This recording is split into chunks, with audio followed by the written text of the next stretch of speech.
can multiply the profitability, the financial sustainability of the organization.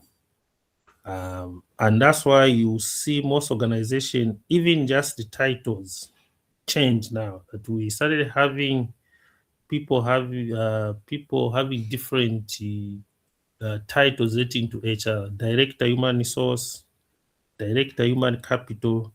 All that was in recognition that HR, it is an important asset that can contribute to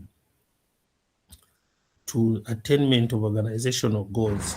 And over the years, HR has now been recognized as a strategic asset. So if you look at the course title, it is called Applied Human Resource. Applied Human. So basically, what it means that HR now is part and parcel of the corporate strategy. So you need to align HR to your corporate strategy if you have to achieve organizational goals. So those are the phases. Of course, you can read more because we're not here to talk about the history. I just wanted to give you a brief background where HR is coming from. That basically it was a warfare function to respond to the concerns of the employees. And over the years, in terms of its role in an organization, it has evolved to personnel, to where now it takes a center stage and sits now in the boardroom. So HR now has a special seat, so just like you have the finance function sitting in the boardroom, you have the marketing function sitting in the boardroom. That's how HR now has also occupied that special seat. And so as you check in your organization, you find that HR is one of the function that is contributing significant to attainment of organizational goals. So what is then the definition of human resource? So human resource basically is concerned with the procurement, development, composition, integration, and maintenance of human resource. For what purpose? Contributing towards the accomplishment of organization objectives. So it means that you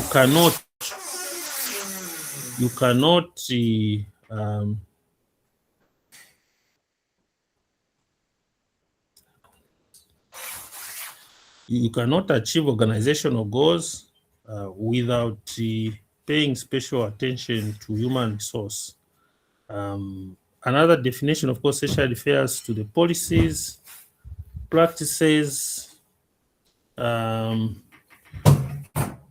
basically that relate to recruiting, screening, training, and rewarding, as well as appraising human resource.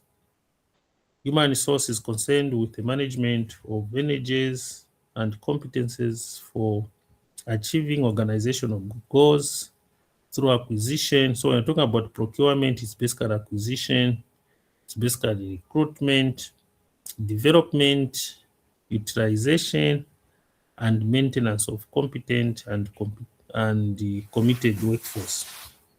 So those basically are the just a minute.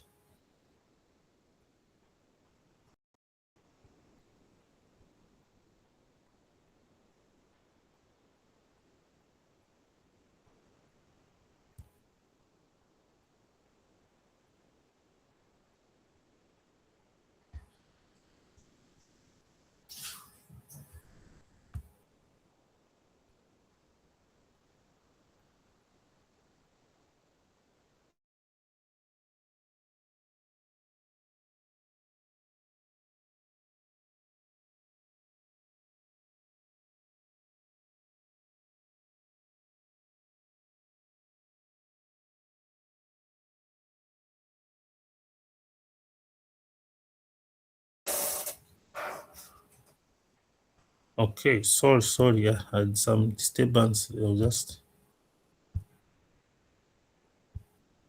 Okay, so basically that's the definition of human resource. You can need, there are several definitions when it comes to human resource. Now, what is the scope of human resource? When you go to any organization, any typical organization with the well-established system, you'll find that the HR has got these functions which are being undertaken. So if you go to ZESCO, you go to Bank of Zambia, you go to Copperbelt Energy Corporation, and they have an established and well-structured HR systems. You'll find that these are the functions that HR will be responsible for. Of course, now organization, they are outsourcing some of the HR function, or if you are a new organization or a small organization, sometimes it may not be possible to perform all these functions. Just like the other function, people can outsource the marketing functions, they can outsource some of the finance function. But where you have well-established organization, these are the functions. So HR is responsible for human resource planning. So any organization that is well established with structured HR system, you find that HR is responsible for planning. So planning is very important. They say failure to plan is planning to fail. So you need to plan for human resource. You see later on when we look at how you plan for HR, you have to focus for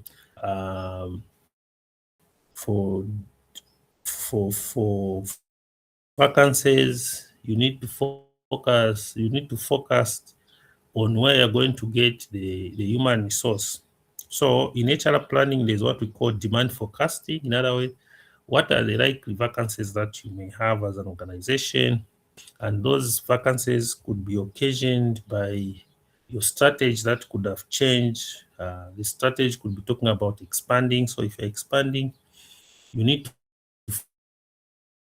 focus for the likely vacancies. So if you just have you just have your presence in Lusaka on the Copper Belt, and then you want to have presence in all the 116 districts in this those branches in 116 districts. So you need to focus for the likely vacancies in all the other districts. And depending on the clients that you are likely to have, you can then propose the numbers, and that's what we call demand forecasting. But also we focus for supply. In other words, where will people come from, the ones who are going to fill those vacancies? So we focus for vacancies. We also focus for supply. Where will people come from? Are they going to come from within the organization? Do you have those skills within the organization? Or those people, you get them from the open labor market? Do you have trained people, qualified people in the labor market? So that's what the HR planning is all about. That you can focus for expansion, vacancies that may be occasioned by your expansion, or they could be triggered by death. You can imagine if it's the Minister of Health, of health workers, the doctors, the nurses. So on an annual basis, how many are retiring? So you can project the likely vacancies, or you can focus for the likely vacancies arising from retirement. You can also focus the likely vacancies arising from dismissals, those who are fired. You can also focus for people who are resigning. People are resigning every day, or every other day they are resigning. So you can focus. You can also focus, unfortunately, for death, because people die. So if you're HR, you need to focus for, so that ultimately you will know how many vacancies are you focusing for.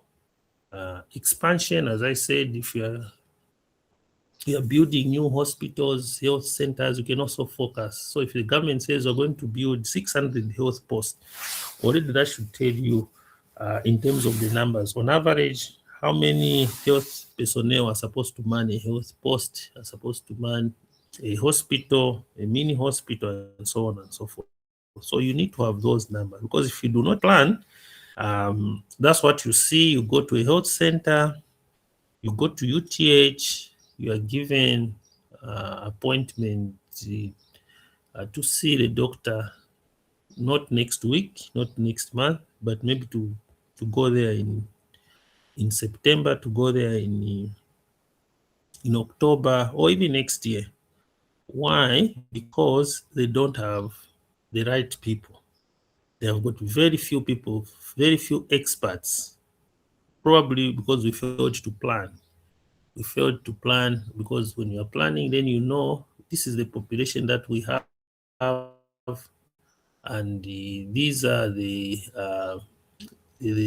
health-related ailments, and therefore we need to plan for people in terms of these experts.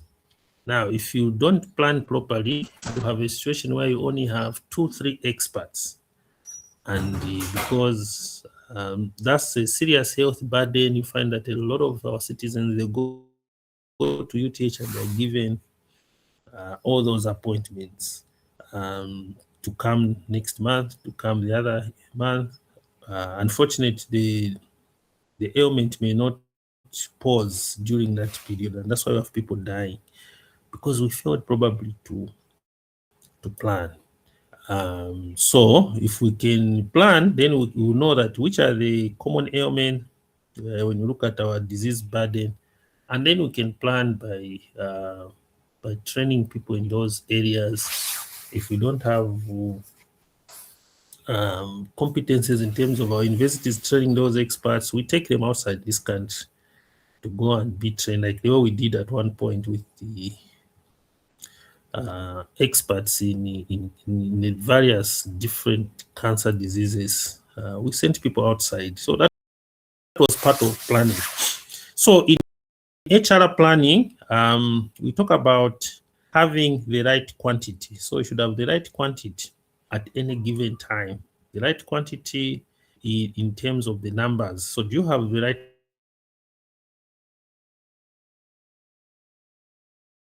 in a bank? Do you have the right number of bank tellers? Because if you have got very few bank tellers, it means that you'll be causing congestion or long queues. There'll be queues, people will be queuing up. They come for banking services, and because you, in terms of your forecast, in terms of your projection, instead of projecting accurately that you should have 12 bank tellers, you have 4. And if you've defined in your service charter in terms of the turnaround, if one person steps into a bank, they need to spend a maximum of 15 minutes or a maximum of 30 minutes. And you know the population of that locality, the likely people that will be banking with your bank, and then you only have 4 instead of 12, then people will be spending 2 hours, people will be spending 3 hours waiting to be saved. It means I've got fewer number of bank tellers, so that may impact your services, because then people get frustrated. Before long, people start running away from your bank, because when people want to go to your bank, and within a short period of time they are saved. So if people are running away from your bank, it means that even your deposit will keep on reducing. And if your deposit are reducing, it means productive. So there is that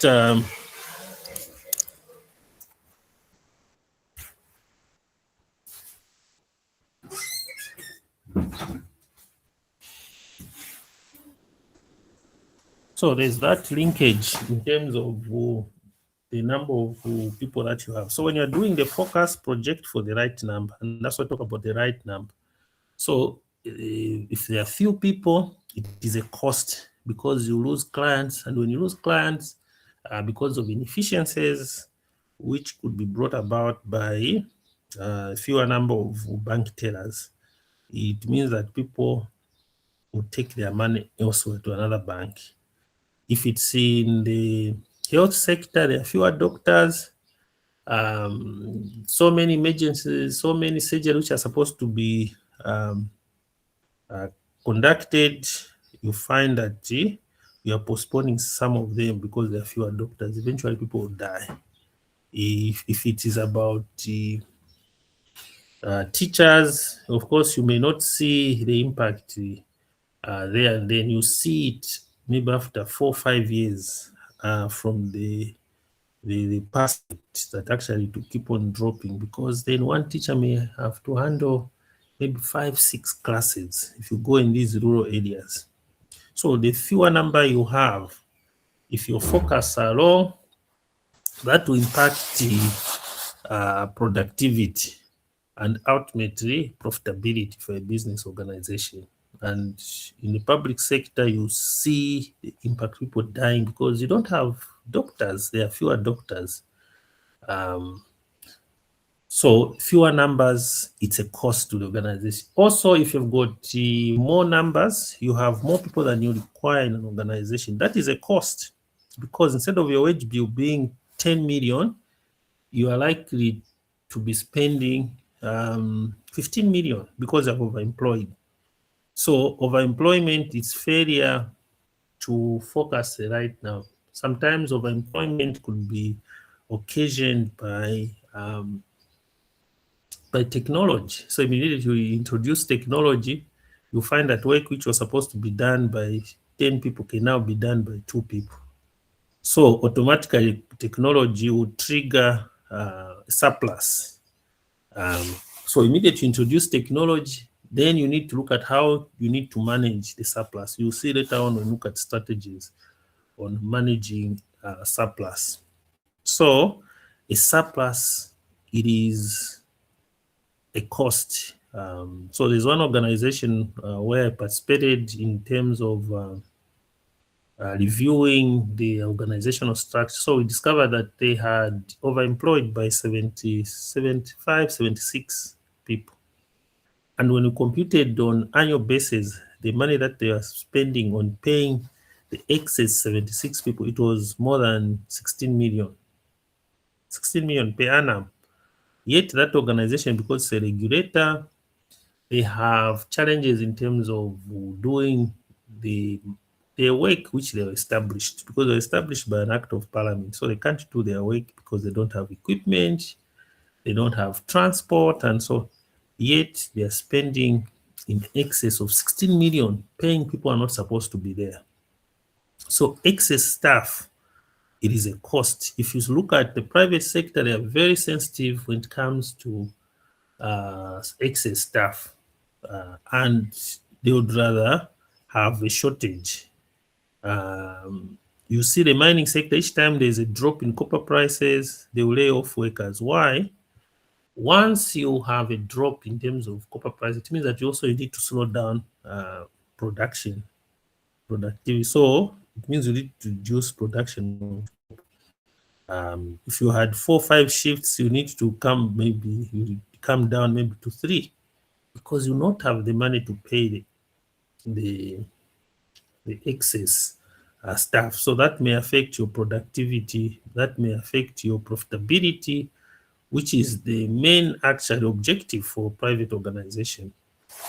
So excess staff. So at any given time, I said with HR planning, you should have the right numbers in terms of quantity. And so when you're doing the forecast, the projection, you need to get it right. You should also have people at the right time. So we talk about the 4 R's. Have people at the right quantity, the right time, meaning when you're recruiting, if you're expanding and you're saying as a bank, you want to have branches across all the 10 provincial centers. So probably your presence could just be in Osaka now, or maybe Ndola. So you're saying you want to expand to the other 8 also provincial towns. Chinsali, Choma, Chipata, Kabwe, and they're saying we're going to open branches there. Are you recruiting employees at once? Is it in year one, or are you recruiting them in the first quarter, in the second quarter, or in the third or fourth quarter? Or are you recruiting? You can't see the slides? I thought the slides are on the what? Someone was asking you, are you able to see the slide? Yeah, so I've seen a comment, someone saying can't see it's because I'm still on point number 1. I'm talking about, so it's not moving because I'm still on HR planning. I'm explaining. So I was talking about the right time, that even as you are recruiting, you need to project when do you need the employees or the people. So you may project that this recruitment will be done in a phased manner. In year one, we'll recruit for 3 provincial towns. It will be Choma, it will be Chipata, it will be Chinsali. In year 2, you go to other maybe 2 in year 3. Now, your strategic plan may basically indicate that you need to have branches in these provincial towns rather than the 2 where you already have your presence by maybe 2031. By 2031. But now when you come up with an HR strategy and a recruitment plan, it should show clearly when you are recruiting for this provincial town, when you are recruiting for that provincial town, so that you don't recruit them at once. Because when you recruit people, when you don't need them, not at the right time, that becomes a cost, because probably you're not ready. You have not done the preliminary in terms of the background and so on. So you'll be paying people. It's like the government recruits teachers. When in the National Development Plan that projected that we need to recruit 40,000 teachers, but that recruitment of 40,000 teachers could be conditional, that we need to build schools, additional schools, and so on and so forth. So if you recruit them now, you have not built schools, what will happen? It means you'll be paying people who are doing nothing. And that's why it is important that you recruit people at the right time. And that's why you see the government says, no, we're going to recruit. Probably they are waiting to also mobilize resources. You may recruit people, meanwhile, you have not mobilized resources. What are you going to pay them? You find that you start accumulating arrears. So it is important that you recruit people at the right time. Also, you recruit people at the right place. So you need to place people in the strategic position. Recruit people at the right place. Don't misplace people, because that is very critical. So misplacement of people should be avoided at all costs. So the HR, of course, will go in details in terms of HR planning, but that is one of the function of HR. The other function is the design of organization and jobs. So organization design and also job design. So if you go to an organization that has got the well-established HR system, HR is involved in the design of an organization. So designing of an organization, you see later on when you look at organization design, it is basically the establishment of work relationships. In other words, the organogram. I'm sure you have seen the organogram. So once you establish organizational structures which clearly define the work relationships, on top you may have the CEO, then you may have the directors, you may have the managers, you may have the officers, and so on and so forth. That is an organizational structure. and the organizational structure is designed to support the attainment of the business strategy. So structure follows strategy. So always talk about the structure following strategy. In other words, you cannot come up with an organizational structure. You cannot have an organogram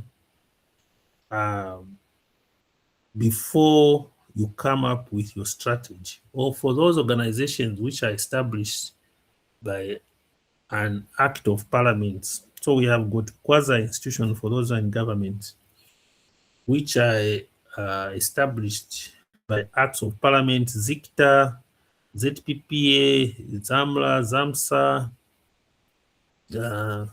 ZNBs. All those are established by an acts of parliament, and the acts of parliament will clearly define their mandate.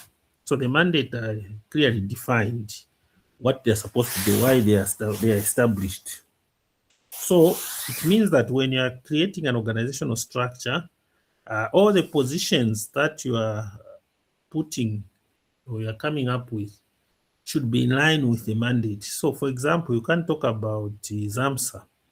And then on ZAMSA organizational structure, we have a position of director cultivation. So director cultivation is irrelevant to a position, to a structure relating to ZAMSA, because ZAMSA is basically they are responsible for procurement and storage of our and distribution of our drugs. So you can't have a position that has to do with the agriculture. Zambia Sugar may have that position because Zambia Sugar are in the business of growing sugarcane, so and processing sugarcane. So it will be in order for them to have a director of cultivation, because then you need somebody who should be responsible for growing the sugarcane. So whatever positions should appearing on organizational structure should contribute directly to attainment of a business goal. So that is one of the major function of HR, is to ensure that you have what we call fit for purpose organizational structure, a structure that will support strategy. So you can't just have positions. Every position you see later on when you look at job evaluation, the relative worthiness of each job. How does each job contribute to attainment of business goals? And that's why when you have you have a new strategy as an organization, new corporate strategy as an organization, you'll find that even the structure will change. And that's why you've heard about organization restructuring. So they are changing the structure and aligning it to the strategy. So you can't come up with a new strategy. If your strategy is growth, if your strategy is the digitalization, it is the technology transformation, and then you still have position that require you to do things manually, then it means that you are not going to achieve your objectives. So if you look at one of the banks in Zambia, which has closed most of the branches, Standard Chartered Bank. So one of their strategic objectives was to digitalize most of their banking services. I don't know whether it's somebody from Standard Chartered Bank here, but that was clearly articulated in their corporate strategy that in the next 5 years, we want to digitalize most of our banking services. And they went ahead to implement that. It meant that there was no need for them to maintain physical branches, and that's why you saw them closing branches. So your strategy or strategic objectives that you articulate in your strategy ultimately will impact the structure. Because if you're saying you digitalize, if you want to deposit money, you can just go on an ATM, deposit the money.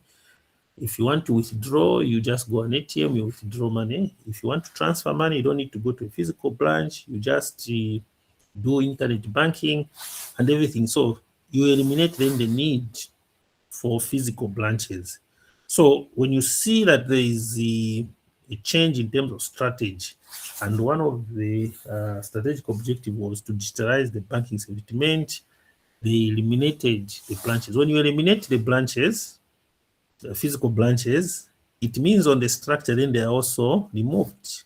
And that's what I was talking about, that I was talking about the technology having an impact in terms of the organizational structure. So the structure should be there to support attainment of your business goals.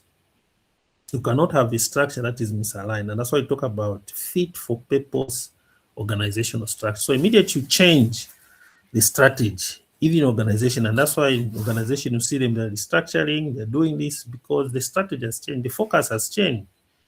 So you can't maintain the same, otherwise you will not meet your objective.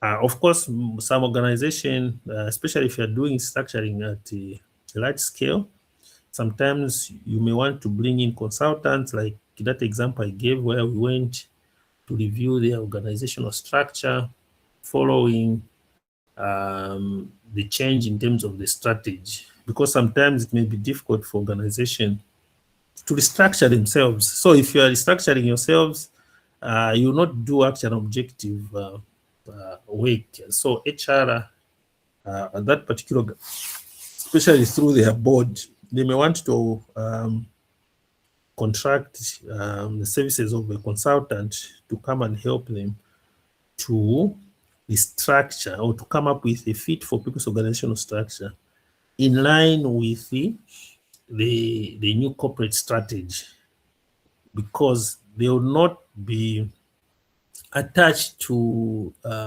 anyone, no emotions involved. Because if you allow yourselves to restructure, people will be looking at certain position and then identify those positions with people in the organization. So you know that, oh, this position, for example, it may not be relevant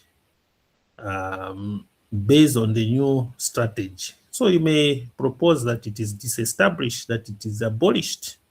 So if you're doing it internally, you're doing the structuring yourselves, even position that may not be relevant in the new strategy, you may want to keep them because you are looking at the individuals who are holding those positions instead of looking at the relevance of those positions.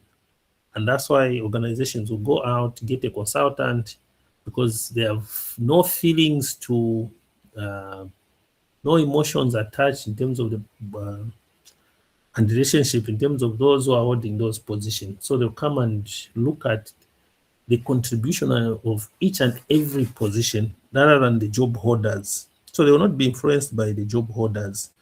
And that's why people go out and get a consultant so that they do an objective job. So the same thing also when we're talking about job design, basically HR is responsible for designing jobs. They're responsible for coming up with job descriptions, for revising job descriptions, and so on and so forth. So that is very critical. That's what HR does in an organization. Any fully functional HR department, that's what it will be. HR is responsible for selection and staffing. That's what you'll find in an organization. So of course, some organization, if they don't have proper systems, they have gone out to outsource the services of recruitment. Others, because they don't want to be accused of favoritism, nepotism, corruption, because this is also one of the areas, especially if you're doing internal recruitment. So some organization outsource, or others may not have the competence to do it. So they may outsource. But by and large, most organizations, they will do their own recruitment. So HR is responsible for selection, it's responsible for recruitment.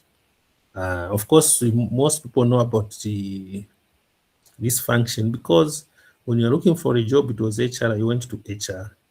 So HR is responsible. But you'll see later on when you look at job analysis that the job description is critical when it comes to recruitment, because it is from the job analysis process that you define duties and responsibilities. It is from the job analysis process that you define also the job specification, in other words, the job requirements, the qualification. And that's when now you can conduct recruitment and selection process. HR is responsible for training. What time are you supposed to have? You have class at 9:30?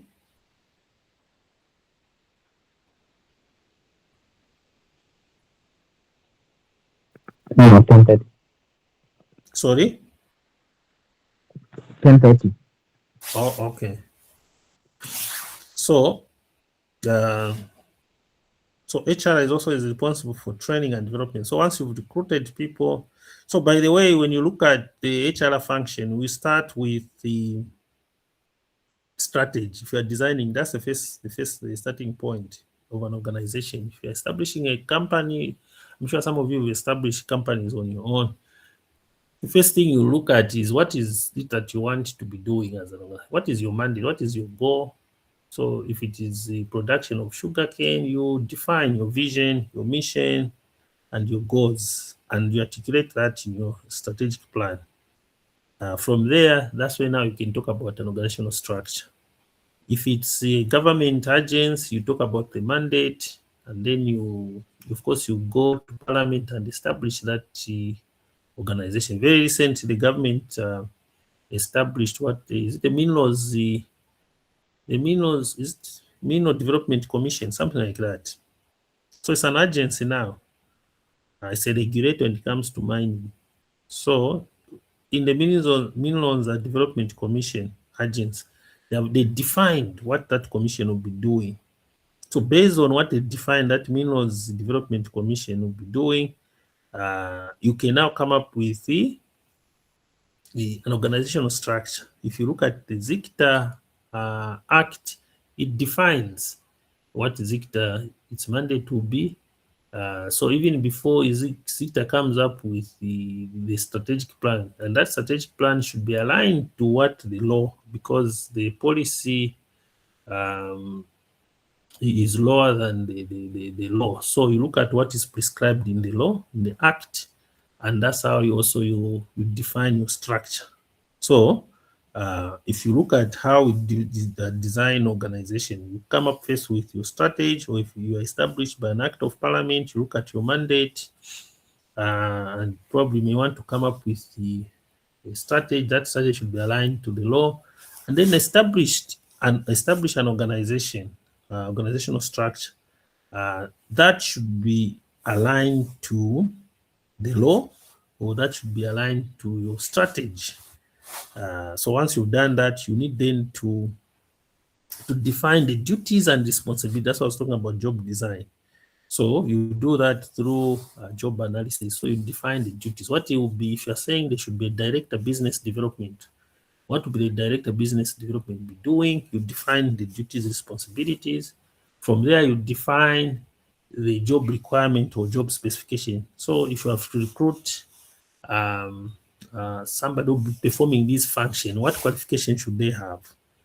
So you define the qualification, so duties and responsibility. Then that's when you can advertise. So when you advertise, and that's where selection, recruitment and selection comes in. From there, once you've recruited people, you need to train them. So I was just trying to demonstrate that these things are related. So you now train them, because once you, however competent individuals could be, once they join an organization, they still need to be trained in terms of the work methods, the work processes, the technology, but also technology and the business environment keeps on changing. The business environment is dynamic. So people need new skills, they need new knowledge. So continuously, people need to be trained. So this is an investment. It is not a cost. There's one research that we had done some time back. We're at the height of the COVID pandemic. You can check that article. We interviewed the HR managers, the directors, the HR functions that had been affected by COVID. One of them was training and development. So people think that it's not important. So that is one of the function of HR which suffered, training and development. So even in organization, just even when you don't have the calamity like we had COVID, you find that if an organization is facing serious challenges, one of the HR functions that they will really cut down in terms of the budget, it will be training and development. No more going for workshops, CPDs, we can't sponsor people, and so on and so forth. Yet, the investment in training and development should give you the same return, just like Zambif will say, okay, we're going to invest in the plant, the Chisamba expansion, where we're investing 100 million. And in the next 5 years, this 100 million that we've invested, this will be our return on investment. So those in accounts can project. So in HR, for those who major in HR, we have got HR undergraduate and also postgraduate, the under campus MBA.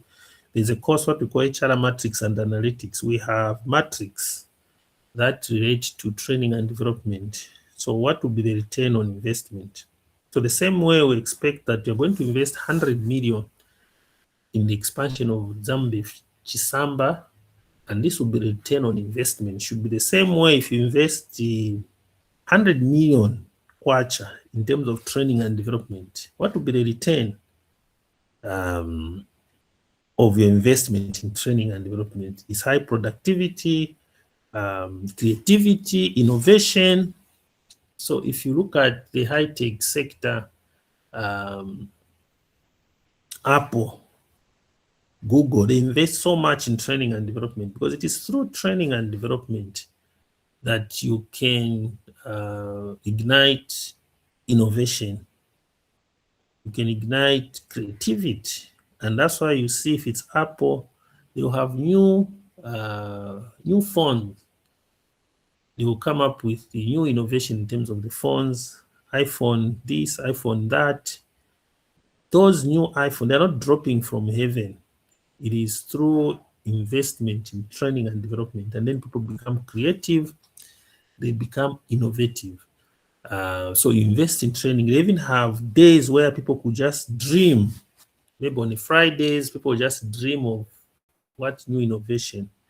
So Apple could tell you that our investment in training and development is basically has kept us in business. We've remained as a going concern because the new innovation in terms of funds always increase the sales. So it's the same understanding that organization should have, that when we invest in people, then they become creative, they become innovative, they can think outside the box. Then in terms of work processes, they'll be more efficient, they'll be more effective.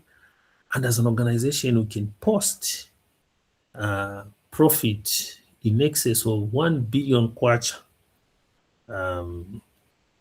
So when you see Zanaco posting profit before tax in excess of 1 billion, it's not because Zanaco they have got nice buildings or where they're operating from. It's because of the people that they have. So if, as an organization, if you want to have competitive advantage, not just the competitive advantage for 1 year, competitive advantage, sustained, what we call sustained competitive advantage for so many years, that competitive advantage should be in people, because you cannot then easily imitate. You can imitate the other things easily, but when you invest in people, you always have that edge over your competitors. So you need to understand that HR, that is one of the important aspects of function, training and development, long-term training, short-term CPDs, and so on and so forth. The other function of HR, of course, is organizational development, which is linked to organization design. So basically, when you're coming up with the the new strategy, you're coming up with a new strategy. Sometimes is you undertake organizational development, you do a diagnosis, you look at the challenges that organizations are facing, and then you can prescribe the new. Can you mute? So organizational development is linked to organization design. The other function of HR is compensation and benefits. So HR is responsible for taking the lead in terms of designing the salary structures, in terms of designing the benefit structure, and you will see later on, Walia, can you mute? So if you need to have fair compensation, equitable pay, we're not saying people should get the same, but what the emphasis is equitable. You cannot have a situation where the gaps in terms of remunerations are so huge. So for those who work for the public sector, we have the Emolument Commission. So the Emolument Commission, if you look at one of their responsibilities, harmonization of salaries and benefits. So basically, from the HR perspective, if you have those huge disparities, they become a source of discontent. People will not be happy, you demoralize others. So you cannot have a situation where some people are getting, the CEO is getting 300,000 per month. By the way, there are people who are getting 300,000 per month. So if you're getting 2,000 or 3,000, don't think everyone is getting 3,000 or 2,000. So other people are getting 300,000. Others are getting 100,000. They're getting 80,000. And then you have people are getting 4,000, 6,000. It means that those are huge disparity. It means that there's no pay equity. There's no fairness in terms of pay, because the same organization, other people can't get so much money. So you need to breed. So you'll see later on when you look at compensation in detail, what the role of job evaluation. How do you determine that these are the salary structures, these are the wages, this is how much you should pay this job, and this is how much you should pay the other job. So pay equity is important, and the science, the fair way of determining what we call internal equity, because equity should be both internally and externally. So internally, equity is achieved by the process of job evaluation, the process of determining the relative worthiness. And when we talk about relative worthiness, we're saying what this job may cost, or the worthiness of this job in this organization may not be the same with jobs in another organization. So for example, an electrical engineer at ZESCO, when you evaluate that position, it may score very high in terms of job points. And ultimately, when you determine the salary structure, you find that an electrical engineer may be paid higher at ZESCO compared to an electrical engineer who is working at UNZA. Why? Because an electrical engineer at UNZA is more of support. At ZESCO, it is core. It's a core skill. At UNZA, it is more of auxiliary. So when you're doing job evaluation, you find that what may consider to be more critical in this organization in terms of the skills in relation to contributing. Remember, you've got your mandate, you've got your goals, in relation to contributing to attainment of business goals. So the science that is fair in determining the relative worthiness of a job, it is job evaluation, and that is internal equity. So that's what job evaluation. So through the job points, I'll demonstrate later on when you look at job evaluation. It is basically job evaluation. Then when you want to look at external equity, in other words, in relation to other organization. So if you've got an HR manager in this organization, how much are you paying in relation to other organizations? That's what we call external equity. And you achieve that through what we call salary and benefit survey. You need to benchmark because you may think that you are paying your HR managers higher than other organizations. You are paying them well. So you're paying them 20,000. You know, the market, the average salaries for HR managers is 40,000. So when you compare, you discover that actually you are paying below the market average. So external equity also, if it's not achieved, then you'll be losing people every other day. And therefore you become a training ground. All the people that you have, remember I talk about training and development, you'd have invested so much money in training your people, but ultimately you lose them to competition. So it is important that, yes, first and foremost, ensure that there is internal equity. In other words, the gaps between salaries within organization should be reasonable within the organization, but also you need to go outside and do job evaluation. So conduct the salary and benefit survey so that you look at what other organizations are paying, or what we call comparators. Because if you don't do that, you may be pricing those jobs higher. Sometimes you may be paying 70,000. Is it necessary when on the market the average salaries for those jobs is 20,000? You are paying 70,000. It may not be necessary. Or you may be paying 20,000. Meanwhile, the average salaries for those positions it is 40,000. So you just become a training ground.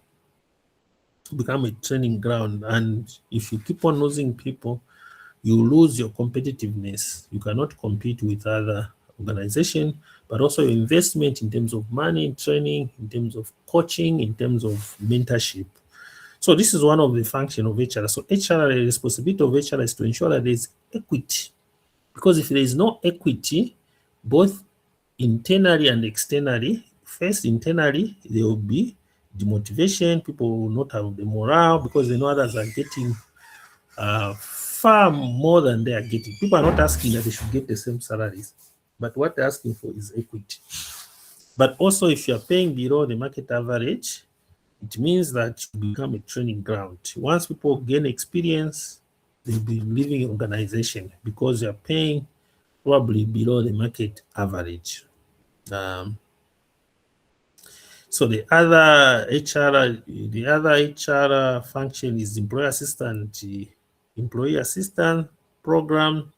So you have a lot of issues. Employees may face challenges. Of course, some organizations will combine employee assistance with labor relations in terms of should have a strong HR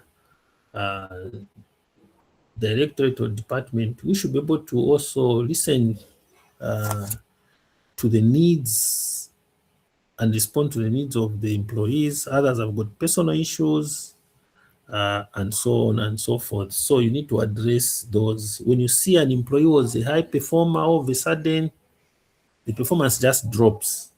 When you do an investigation, actually you discover that that employee probably they've got a terminal ailment. They were diagnosed with cancer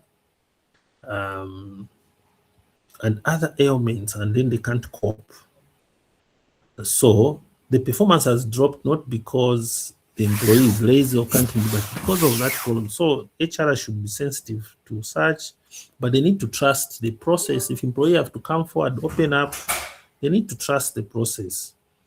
They need to know that if I'm going to share my experiences, my challenges, what I'm going through, I'm not going to hear what I've shared in the corridors. Of course, HR, when it comes to confidential information, and most organizations, disclosure of the confidential information finds a dismissible offense.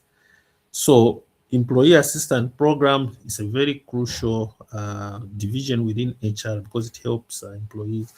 Union labor relations, HR is responsible for industrial harmony, For where you have unionized the employees, it will be HR which will be responsible for organizing and also facilitating negotiations. HR is responsible for grievance management. HR is responsible for discipline management. All those are part of HR. HR is responsible for managing the human resource information system. So most of the HR functions now have been digitalized, performance management systems, and so on and so forth.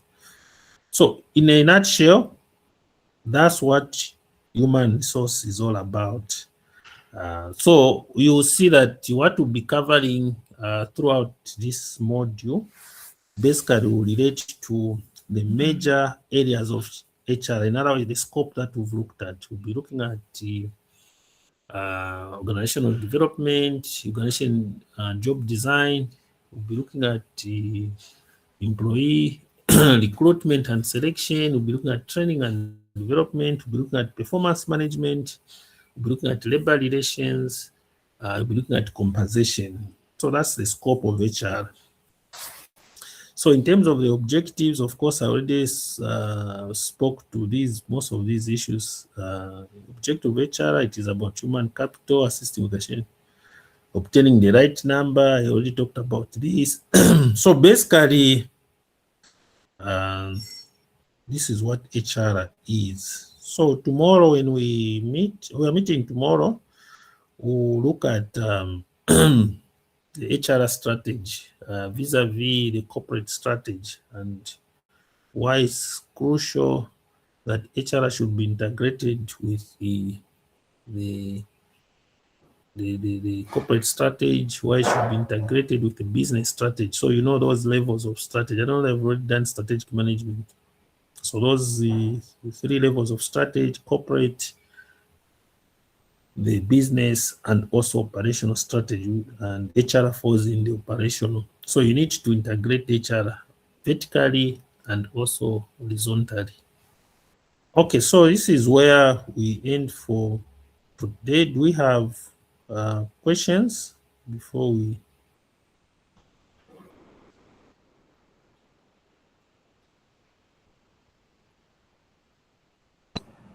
Good morning, and good morning, everyone.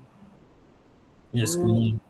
Sir, I just wanted to ask concerning your assignments, do you have a specific number of pages, the font size, the font to be used? Because it was just put like they are just marks there, so I need guidance personally. Yeah, so in terms of the font type, the Times and also Arial. I think Arial, that's the one we normally use. 12 in terms of the font size. Then as much as possible, I think that's what you need to. The completeness and adequacy of citations, intake citation, and also the references, let them be complete. So I will know that even if you're not putting citation, I know the English we use, all of us, we know our English. It has a lot of local language interference. It will have some Bemba connotation, it will have some Lozi, Tonga, and Tumbuka. So we know our English. So if you write something that is very Polish, I'll know that this is not your original. So there's local language interference. So let's just, as much as possible, let's use AI responsibly. AI is supposed to be. So we know our language. Our language is it is diluted with the local language. So as much as possible, let's acknowledge the sources. Yes, Kelvin. Good morning, sir. Good morning to the rest of the team. Just a quick one. on the referencing, what style are we using? Are we using Harvard? And then on the number of pages, I don't think you responded to that one with the assignments. Thank you. Yeah, not more than 7. So let's say 7. If you include the references, maybe 8. Let's use the APA. Okay, you can use Harvard or APA referencing style, but the issue is consistent. But as much as possible, let's use the APA. Right. Thank you so much. Okay, so we end here. Enjoy the rest of the day. We'll see you tomorrow. Bye-bye.